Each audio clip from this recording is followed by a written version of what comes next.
السلام علیکم dear students, میں آپ کو اپنے چینل پر خوش آمدید کہتا ہوں۔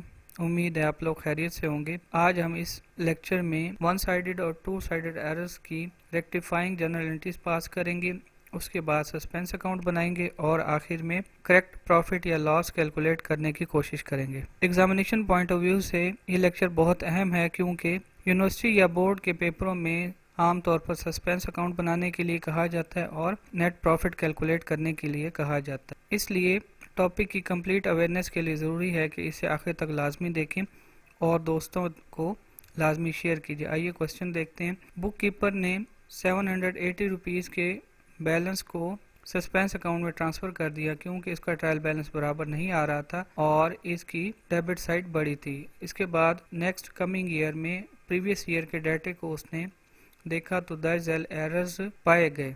ان ٹرانزیکشنز کو باری باری ہم دیکھیں گے۔ آپ کی سہولت کے لیے اور کنسیپٹ کو کلیئر کرنے کے لیے کریکٹ جنرل انٹری پاس کی جائے گی اور اس کے بعد رانگ جنرل انٹری پاس کی جائے گی یا رانگ اکاؤنٹ پریپیئر کیا جائے گا جس میں اماؤنٹ رانگلی پٹ کی گئی ہوگی، اور بیسیکلی ہمیں ریکٹیفائنگ جنرل انٹری پاس کرنی ہے جو کہ کوسچن کی ریکوائرمنٹ ہے۔ سب سے پہلی ٹرانزیکشن میں کمیشن جو کہ ڈیبٹ بیلنس ہے اس کو ٹرائل بیلنس میں ٹرانسفر نہیں کیا گیا۔ یہاں پر واضح طور پہ لکھا ہوا ہے کہ کمیشن کے ساتھ ڈیبٹ بیلنس ہے، اس کا مطلب ہے کہ یہ ایکسپینس ہے۔ اگر اس کے ساتھ کریڈٹ لکھا ہوا ہوتا تو اسے ہم انکم کنسیڈر کرتے۔ یہ ایکسپینس ٹرائل بیلنس میں شامل نہیں کیا گیا تھا، اس لیے کمیشن کے اکاؤنٹ کو ہم ڈیبٹ کریں گے۔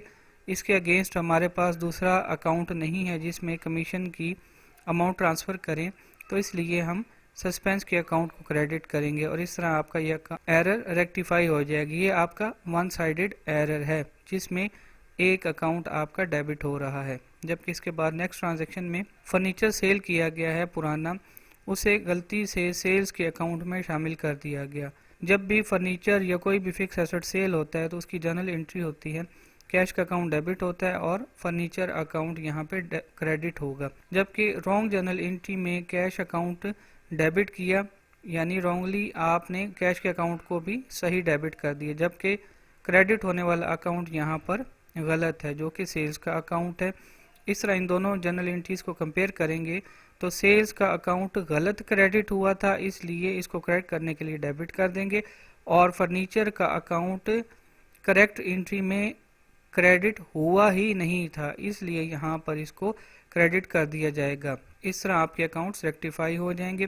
نیکسٹ ٹرانزیکشن میں پرچیزز کی گئی ہیں راجا سٹور سے اور اسے بکس میں ریکارڈ ہی نہیں کیا گیا۔ جب بکس میں ریکارڈ ہی نہیں کیا گیا تو رانگ انٹری کا تو تصور ہی پیدا نہیں ہوتا، اس لیے ڈائریکٹ ہم ریکٹیفائنگ انٹری پاس کریں گے۔ اس میں پرچیزز کے اکاؤنٹ کو ڈیبٹ کریں گے اور راجا سٹورز اکاؤنٹ کے اکاؤنٹ کو کریڈٹ کر دیں گے۔ اس طرح آپ کے یہ اکاؤنٹس ریکٹیفائی ہو جائیں گے۔ یہ ایسا ایرر ہے جس کی وجہ سے آپ کے بکس آف اکاؤنٹس پہ اس وقت کوئی اثر نہیں پڑا تھا، کیونکہ اس میں آپ نے ٹرانزیکشنز کو کمپلیٹلی ریکارڈ ہی نہیں کیا گیا۔ اور جب بھی یاد رکھیے گا اس طرح کہا جائے کہ forgotten to enter in the books it means اس کی نئے سرے سے انٹری کریں گے۔ نیکسٹ ٹرانزیکشن میں ہمیں بتایا گیا کہ کیش پے کیا گیا رحمان کو 3520 روپیز، جبکہ اس کے اکاؤنٹ میں 3250 روپیز کی اماؤنٹ لکھی گئی۔ اس کا مطلب ہے رحمان کو جو کیش پے کیا جا رہا ہے، یہ رحمان ہمارے لیے کریڈیٹر ہے، ہماری لائبلٹی ہے۔ جب بھی کریڈیٹر کو اماؤنٹ پے کی جاتی ہے تو اس کا اکاؤنٹ ڈیبٹ ہوتا ہے۔ اب اس کے اکاؤنٹ میں ہم سے جو مسٹیک ہوئی ہے 3520 روپیز کی بجائے 3250 روپیز ڈیبٹ کی ہے، اٹ مینس اس کا اکاؤنٹ 270 روپیز سے ہم نے کم ڈیبٹ کیا ہے۔ ریکٹیفائنگ جنرل انٹری میں جو کہ ہماری بنیادی ریکوائرمنٹ ہے، اس میں رحمان کے اکاؤنٹ کو ہم 270 روپیز سے ڈیبٹ کر دیں گے اور اس کے اگینسٹ ہمارے پاس دوسرا اکاؤنٹ موجود نہیں ہے جس میں وہ اماؤنٹ ہم ٹرانسفر کریں تو سسپینس کے اکاؤنٹ کو کریڈٹ کر دیں گے۔ نیکسٹ ٹرانزیکشن میں گوڈز سیل آؤٹ کی گئی ہیں اے کو کریڈٹ بیسس پر، تو اس کی جو کریکٹ انٹری ہوگی اس میں اے کے اکاؤنٹ کو ڈیبٹ کیا جائے گا اور سیلز کے اکاؤنٹ کو کریڈٹ کیا جائے گا، لیکن غلطی ہم سے یہاں یہ ہوئی کہ اے کے اکاؤنٹ کو ڈیبٹ کرنے کی بجائے بی کے اکاؤنٹ کو ڈیبٹ کر دیا گیا، یعنی یہاں پر سیلز کا اکاؤنٹ رانگ انٹری میں بھی صحیح کریڈٹ کیا گیا ہے، جبکہ مسٹیک بی کے اکاؤنٹ ڈیبٹ ہونے میں ہے، اس لیے ریکٹیفائنگ جنرل انٹری میں اے ڈیٹر ہے، اس کے اکاؤنٹ کو ڈیبٹ کیا جائے گا جو کہ اصل میں ڈیبٹ ہوا ہی نہیں تھا، اور اس کے مقابلے میں بی کے اکاؤنٹ کو ہم کریڈٹ کریں گے جو کہ رانگ ڈیبٹ ہوا تھا۔ اس طرح آپ کے اکاؤنٹس ریکٹیفائی ہو جائیں گے۔ نیکسٹ ٹرانزیکشن میں سیلز کا ٹوٹل جو کہ 3480 روپیز بنتا ہے، اسے سیلز کے اکاؤنٹ میں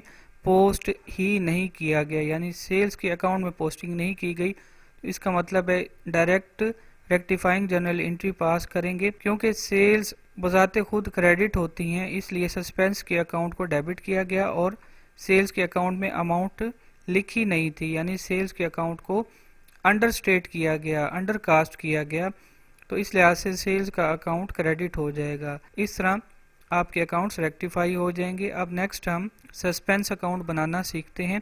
سسپینس اکاؤنٹ میں سب سے پہلے ہمیں بتایا گیا ہے کہ اس کی ڈیبٹ سائڈ بڑی ہو رہی تھی اور کریڈٹ سائڈ کم ہو رہی تھی، اس لیے اس کا balance brought down 780 rupees credit side پر لکھا گیا۔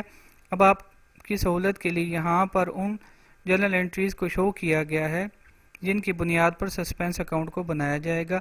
تو پہلی جنرل انٹری میں سسپینس کا اکاؤنٹ کریڈٹ ہو رہا ہے، جبکہ اس کی وجہ کمیشن کا اکاؤنٹ ہے۔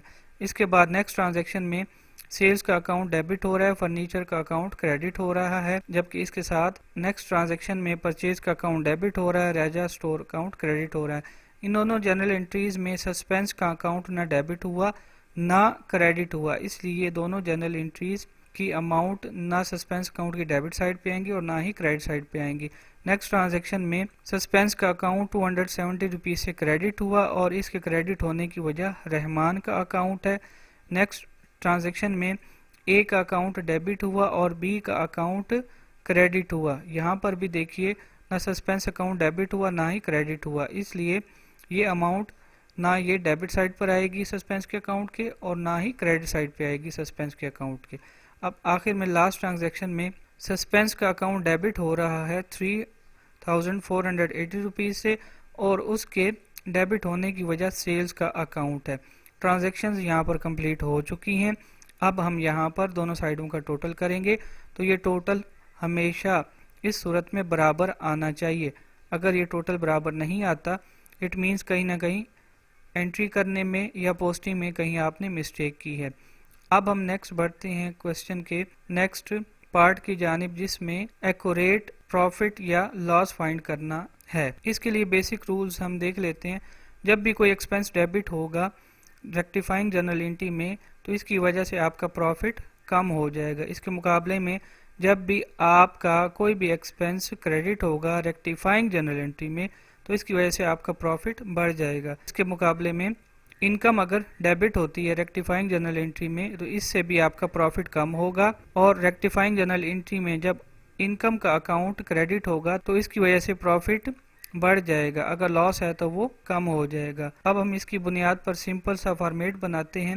فارمیٹ میں سب سے پہلے آپ پروفٹ لکھیں گے جو کہ 43,870 روپیز ہے ان ریکٹیفائنگ جنرل انٹری سے پہلے۔ تو پہلی جنرل انٹری میں کمیشن کا اکاؤنٹ ڈیبٹ ہو رہا ہے، کمیشن ایکسپنس ہے، ایکسپنس کا اکاؤنٹ ڈیبٹ ہونے کی وجہ سے پروفٹ ڈیکریز ہو جائے گا، اس لیے اسے ڈیبٹ سائڈ پہ لکھا گیا۔ اس کے بعد پھر سیلز کا اکاؤنٹ ڈیبٹ ہو رہا ہے، یعنی انکم ڈیبٹ ہو رہی ہے، اس کی وجہ سے بھی انکم کم ہو جائے گی، پروفٹ کم ہوگا۔ اس کے بعد نیکسٹ ٹرانزیکشن میں پرچیزز کا اکاؤنٹ ڈیبٹ ہو رہا ہے، یہ بھی ہم ایکسپنس کے طور پہ ٹریٹ کر رہے ہیں تو اس کی وجہ سے بھی پروفٹ کم ہوگا۔ نیکسٹ ٹرانزیکشن میں رحمان کا اکاؤنٹ ڈیبٹ ہوا اور سسپینس کا اکاؤنٹ کریڈٹ ہوا۔ رحمان کا اکاؤنٹ لائبلٹی کنسیڈر کیا گیا ہے، اس لیے 270 روپیز کا پروفٹ پر کوئی اثر نہیں پڑے گا۔ نیکسٹ ٹرانزیکشن میں ڈیٹر کے اکاؤنٹ سے نکل کر اماؤنٹ ڈیٹر کے اکاؤنٹ میں ہی جا رہی ہے، یعنی ایسٹ سے اماؤنٹ نکل کر ایسٹ کے اکاؤنٹ میں جا رہی ہے، اس لیے اس ٹرانزیکشن کا پروفٹ پر کوئی ایفیکٹ نہیں ہوگا۔ اور آخری ٹرانزیکشن میں سیلز کا اکاؤنٹ یعنی انکم کا اکاؤنٹ کریڈٹ ہو رہا ہے، اس وجہ سے آپ کا پروفٹ انکریز کر جائے گا۔ اس طرح ہم نیٹ پروفٹ میں جتنے بھی ڈیبٹ ہونے والے آئٹمز ہیں ان کو مائنس کریں گے اور کریڈٹ ہونے والے ایک ہی آئٹم کو پلس کریں گے تو آپ کے پاس نیٹ پروفٹ 40,270 روپیز بنے گا۔ اس طرح آپ کا نیٹ پروفٹ کیلکولیٹ ہو جائے گا۔ اپنا اور اپنے اس چینل کا خیال رکھیے گا۔ اللہ حافظ.